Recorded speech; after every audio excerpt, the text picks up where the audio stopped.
Donc c'est là qu'ils m'ont menacé également, qu'ils m'ont indiqué: «De toute façon, si tu veux pas nous laisser passer, on va mettre le bordel dans ta commune». Ils m'ont ensuite répondu qu'ils allaient envahir le terrain, s'installer, puis qu'on négocierait après. Ils étaient en train de découper, la clôture qui sépare la parcelle du stade, communal.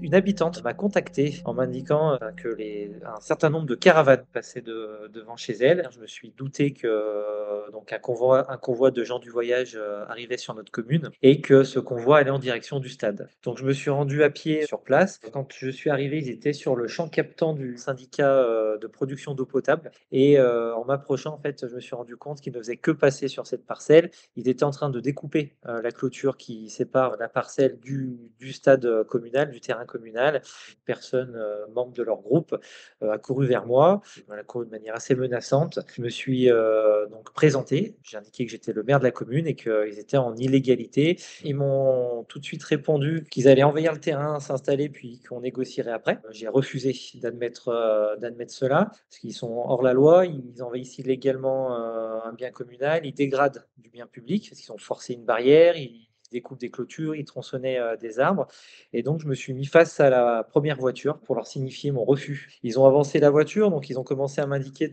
que de toute manière, ils allaient rentrer et donc ils ont essayé dans un premier temps de me pousser, de me tirer sur le côté pour, laisser passer la voiture. Donc ils ont quand même avancé le véhicule au plus près de moi pour me faire peur.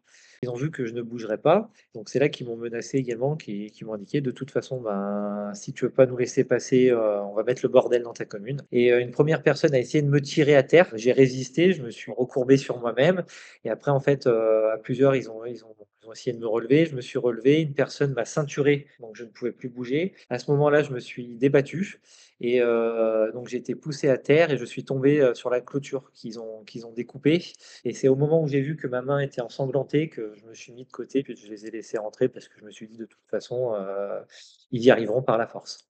Et puis après donc, les gendarmes sont arrivés, des élus aussi sont arrivés. Le médiateur, de la préfecture, s'est rendu, sur place 2 heures après, en indiquant qu'elle allait effectuer le tour du camp et discuter avec eux. Ils ont souhaité discuter avec moi pour négocier et j'ai refusé. Parce qu'effectivement, moi je ne négocie pas avec des personnes qui sont hors la loi. Donc, je me suis rendu immédiatement chez un médecin hier soir. J'ai une foulure au poignet droit, j'ai une ouverture sur la paume de la main, j'ai des bleus, sur le bras gauche et le bras droit, des traces aussi de coups, sur les côtes et effectivement le médecin a diagnostiqué 15 jours d'ITT. Ce matin, le réveil était dur, même si je suis combatif, que voilà, j'ai envie de me battre pour mon village, pour mes habitants. On est toujours en état de choc parce qu'on ne s'attend pas, quand on prend ses fonctions, à vivre cela. Alors on sait qu'il y a un risque, hein, inhérent à ces fonctions, mais on pense ne jamais le vivre. On pense ne jamais le vivre et oui, ce matin, c'était très dur. Sur le moment, non, j'étais focalisé sur mon objectif, les retarder, ne pas les laisser rentrer. C'est plutôt après coup, quand la pression est redescendue, que je me suis dit que oui, j'ai peut-être,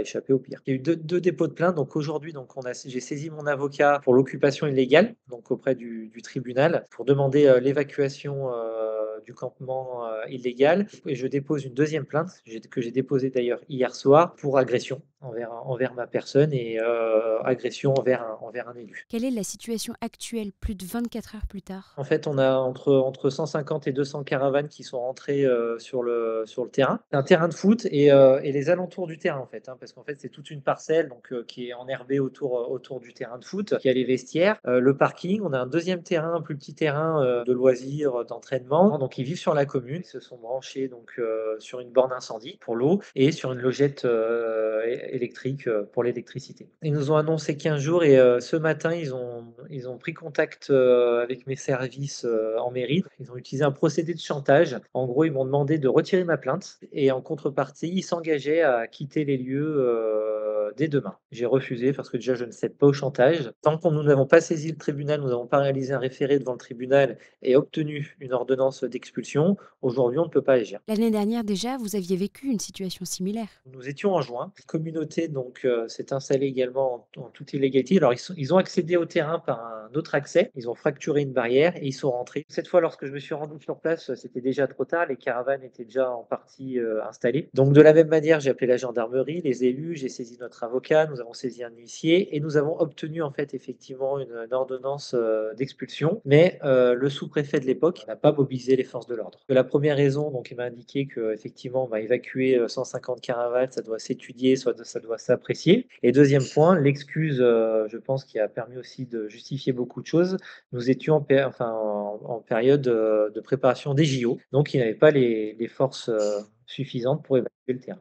On se sent abandonné par l'État parce qu'effectivement cette gestion, des gens de la communauté des gens du voyage est une décision de l'État. L'État accepte effectivement ces convois, mais aujourd'hui nous, ce que l'on demande à l'État, c'est de modifier la loi. C'est-à-dire qu'en fait, si l'État acte ces convois de gens du voyage, l'État doit gérer intégralement leurs déplacements, construire et financer les aires d'accueil, et leur imposer un lieu de stationnement. Et si, par malheur, cette communauté s'installe de manière illégale sur les communes, procéder à l'évacuation immédiate et financer les dégradations qui ont lieu. Aujourd'hui, l'État ne veut pas se saisir de ce sujet et délègue aux élus locaux cette problématique. Dans ce contexte d'explosion des violences envers les élus, ces situations comme celle-ci vous donnent-elles envie de baisser les bras? En fait, paradoxalement, on se sent abattu, on se sent délaissé, mais on se dit, si on commence tous à baisser les bras, demain nous n'aurons plus personne pour administrer nos communes. C'est de plus en plus compliqué, hein, ça je vous le cache pas. Si demain malgré la difficulté, on baisse les bras, on abandonne, quid de l'avenir de nos villages, de nos habitants? On doit continuer à se battre, même si c'est fatigant, même si c'est usant. On appelle l'État à nous soutenir.